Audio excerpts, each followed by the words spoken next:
But as part of this campaign to destroy the public image of Black women, many Black men in this reactionary manosphere community, or as they call themselves, they refer to it as the Manosphere. And these are basically Black men who are fed up with Black women and are no longer dating them or respecting them or marrying them at all. You have a movement called the Passport Boys, where they say we're getting our passports, we're leaving America, and we're going to find women of other countries. Now, that wouldn't be a problem if they were looking for Black women in other countries, but from what I was told, they're looking for. Okay. Well, Dr. Johnson, you mentioned the necessity for a psychological makeover. And when I look at the landscape of Black men and Black women here in the diaspora, and perhaps on the continent as well, other parts of the world, I see kind of a competition between Black men and women. And it's been well established that as a result of the welfare system, you saw kind of a disintegration of the Black family. What can we do to bring about more cohesion between Black men and Black women and get them to perhaps have a greater understanding of our culture and the relationships that we have with each other as a result of understanding our culture? Because I see it, and I'm sure Brother Hamtonio will agree with this. One of the greatest deficits that we have in our community is a lack of awareness of who we are through our culture and how we should relate to each other as a result of this self-awareness. You know, brothers, there are two movements taking place right now that I believe in 25 years' time, we may come to learn that those movements in some way, shape, form, or fashion was funded by the power structure.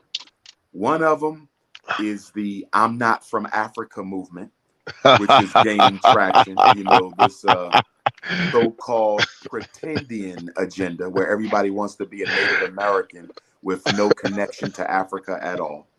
And I find it interesting that that movement grew up right around the 2019 year of return.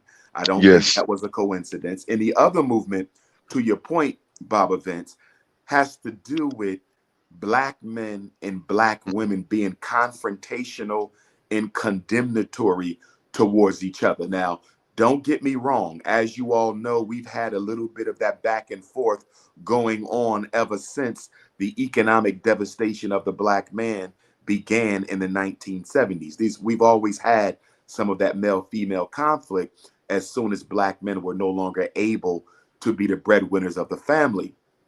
But the pathological manner in which Black men and Black women are attacking each other. If you go on YouTube right now, the most popular videos, literally the most popular videos on YouTube for Black people are the ones where the women are condemning the men and the men are condemning the women. It's must-see TV.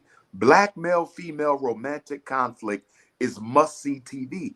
Is this a coincidence, given the fact that this is happening this intensely at a time when America is trying to transgender all of our children, to homosexualize our boys, lesbianize our girls? I don't think it's a coincidence. No one's going to make me believe that this just popped up out of nowhere, where Black men and Black women start going at each other's throats at a level we have never seen before. At the same time, the social agenda is to transgenderize our children. I think in 20 years' time, we're going to find out that the FBI and or the CIA had a hand in this. Wow. I wouldn't doubt that at all. You know, I'm just reflecting on a video that I saw a few weeks ago, and it was a young man and a Black woman who were in some type of food establishment, and there was a 14-year-old son that was in the proximity, and there was a confrontation between the two. You probably saw it. Yes. And the remarkable thing about that was, here is this man who is at the height of being upset. And he says to the woman, if you say one more thing, and she could not understand that this is a time for you to embrace your femininity and walk away from your need to live in a masculine space. So she said one more thing, and then he struck her. And then the young man who's observing this, he pulls out his weapon and he shoots the man. Now, some people would think, well, the boy was justified, but we're not dealing with the why this confrontation escalated to the point that it did. And if we had a better understanding of when it's time to be a man and when it's time to be a woman, because we're confused about this. We've lifted our sisters into a place where they rely on their masculine energy, and there's a conflict between male and female as a result of this. From a psychological perspective, can you kind of break that down? What's the dynamic that results in a woman wanting to have a confrontation with a man when clearly she wasn't in her right mind and neither was he?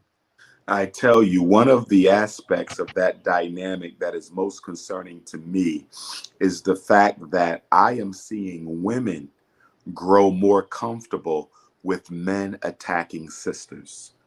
I am seeing women make excuses for men attacking sisters. I'm also noticing that Black men no longer consider emotional discipline a part of the definition of masculinity. Since when is a lack of discipline for a man masculine? That has never been masculine. But as part of this campaign to destroy the public image of Black women, many Black men in this reactionary manosphere community, or as they call themselves, they refer to it as the manosphere. And these are basically Black men who are fed up with Black women and are no longer dating them or respecting them or marrying them at all.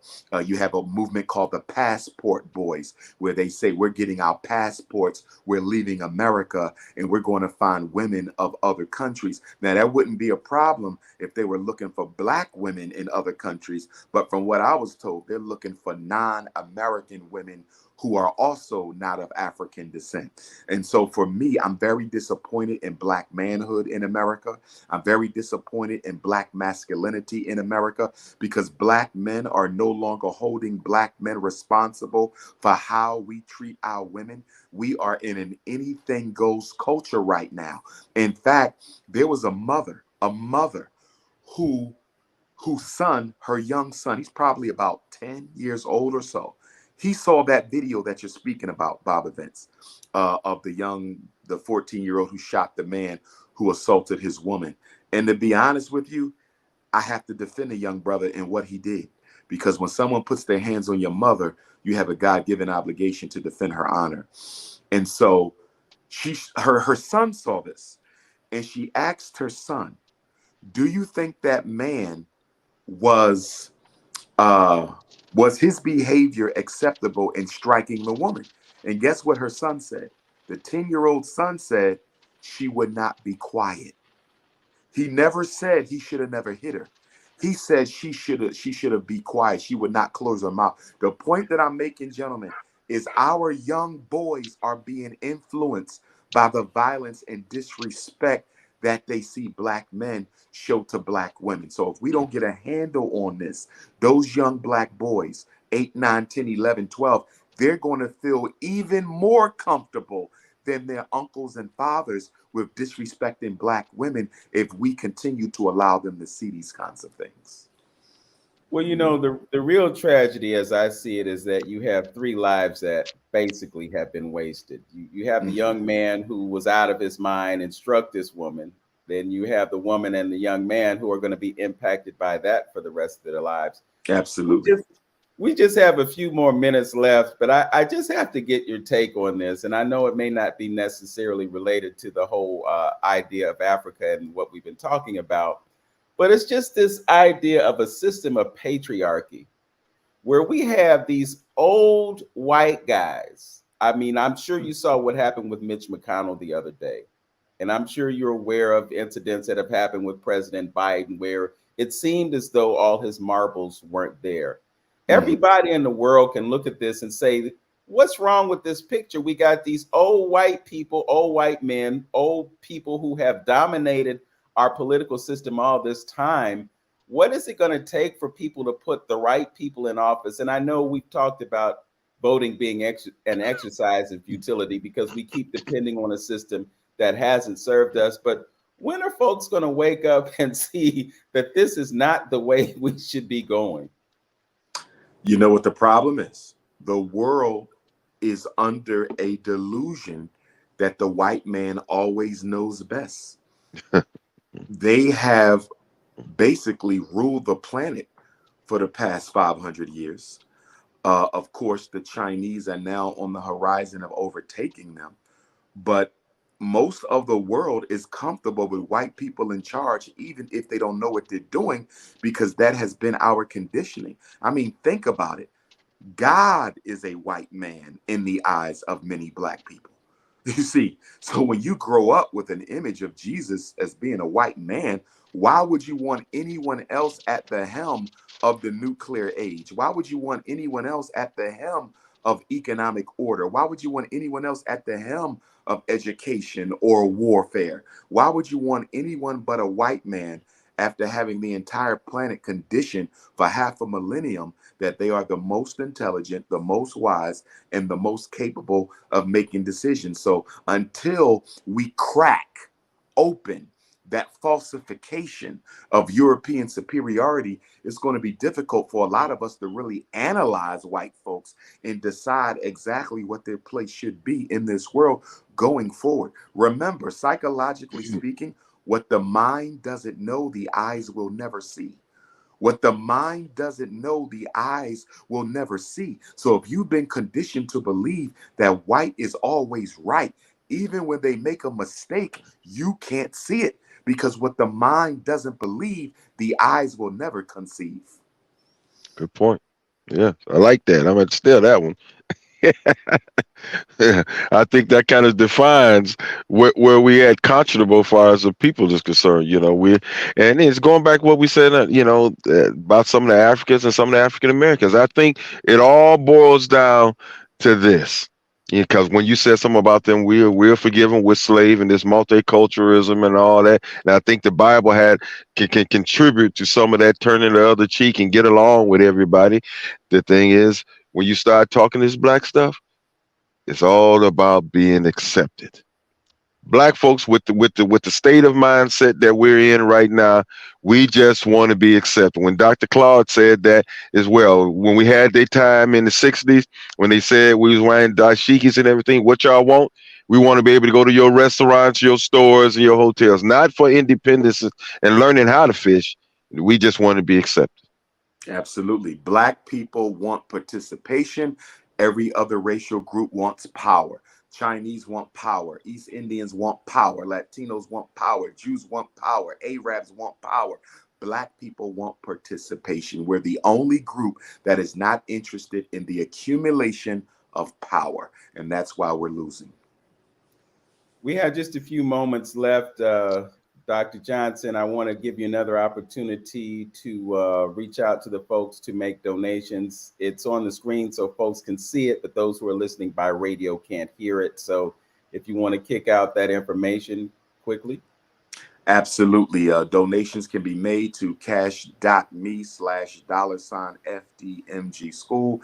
As you see on the bottom of your screen, cash.me/$FDMG school. If you're a PayPal user, my international Africans included, that will be paypal.me/FDMG Academy. So it's FDMG Academy for PayPal, FDMG school for the Cash App. You can also make check or money order donations payable to FDMG Academy. P.O. Box 9634, Wilmington, Delaware. That's P.O. Box 9634, Wilmington, Delaware, 19809. And if you need to reach me, especially parents having issues with their children as it relates to education or mental health, my cell number is also on the bottom of your screen at 215-989-9858.